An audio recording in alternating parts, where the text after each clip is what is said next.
For today's video mga boss, tuturo ko naman sa inyo kung paano magpalit ng battery ng iPad 9 Gen. Okay. 9 generation mga boss. So, sa pagpapalit nito mga boss ay kailangan natin mag-ingat, no? So, aangatin natin yung touchscreen niyan. So, ingatan natin. Yeah.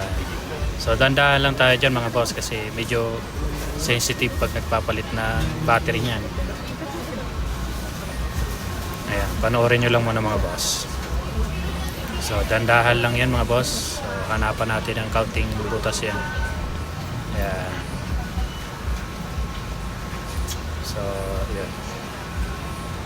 So, alamin nyo mga boss, bago nyo i-diretso yung manipis na plastic, alamin nyo muna sa Google kung nasaan banda yung touchscreen niyan ng Flex, kasi baka madaanan ng putol yan. So magkakaroon tayo ng problema yan. So nilapit ko sa kabila yung camera para mas mapalapit natin. Ayan. So dyan sa parts na yan mga boss ay nandyan yung touchscreen ng Flex, kaya iniingatan natin yun dyan. Yan ang pinakaingatan nyo mga boss pag nagpapalit kayo ng battery ng mga iPad. Ayan. Yeah. So dandahan lang mga boss. So naangat na natin. So yung sinasabi ko mga boss, ayan, yung Flex na nasa bandang baba. Yan po yung iingatan nyo. Ayan. So ayan. Iangat nyo lang mga boss. Okay. Ayan. So kailangan natin tanggalin yung battery ng LCD. So sa mga baguhan dyan mga boss, ayan, panoorin nyo lang to at makakuha rin kayo ng konting idea dyan. Kahit pa paano makakatulong yan sa ating mga baguhan. So sa pag-angat ng touchscreen, ayan, angat na natin. So ang susunod yung tornilyo sa LCD. So apat yan mga master, mga boss, 4 na piraso yan. So kailangan nyo lang dahan-dahan pag-angat ng LCD dyan mga boss, kasi nga medyo sensitive yan.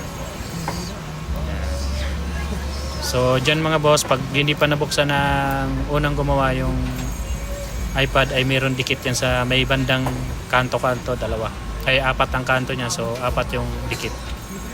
So meron akong tatanggalin dyan na dikit mga boss. Gagamitan ko siya ng ayan. So ayan, fast forward tayo mga boss. So natanggal ko na yung nasa dikit niya. Ayan. Natanggal na rin natin yung So sa pagtatanggal ng battery mga boss ay kailangan nyo munang iangat yung board. Iangat nyo yung board mga boss kasi naiipit na ang board yung terminal ng battery nyan. Ayan. So ang pagtatanggal nyan mga boss, pag-aangat ng board ay papasahin mo siya ng Fuji, mas madali. So singitan natin muna yung terminal para hindi siya mag-short. Ayan. Fuji yan mga boss. So kahit buusan nyo ng marami yan mga boss, hindi maano yung board nyan. Makikita nyo mga boss, ayan. Binuhusan ko ng Fuji, mas madali siyang umangat. So ayan. Bakit nga ba inaangat yan mga boss? Kasi yung terminal ng battery ay nakalock yan dyan. So ayan, naangat ko na yung battery mga boss. Yung board, sorry. So ayan, may nabahing pa nga. Ayan. So kailangan makapal yung plastic nyo mga boss, yung pangano. Babasahin nyo rin ng Fuji yan mga boss para mas madali natin maitulak, mas matibay. So ayan. Fuji lang mga boss ang iaalaga nyo mga pag nagtatanggal kayo ng battery. Fuji lang, mas madaling lumambot yung dikit. Ayan. So sa mga baguhan dyan, panoorin nyo lang ng maayos para mas matuto kayo. Ang dikit ng battery ng mga iPad mga boss ay kanto-kanto lang yan, wala sa gitna yan. Ayan. Puro kanto lang ang dikit niyan. Kaya pag natanggal nyo na yung dikit sa kanto, basic na yan. Kaya kung makikita nyo yung ginagawa ko, ayan, puro nasa kanto lang ako. Ayan, ganyan lang. Kalmado lang, galawang kalma lang. So pag nagtatanggal kayo ng battery mga boss, so tingnan nyo na lang din kung Pero kayo madadaanan na ano, ayan. Kaya sinasabi kong iingat nyo yung board mga boss kasi ayan, nakapix din dyan mga boss. Nakapix din sa board yung battery. May terminal yan na nakaipit dyan. Kaya, ayun. So ayun, maganda yung pagkatanggal natin mga boss. So ayan, napalitan na natin mga boss. So testing na lang natin mga boss.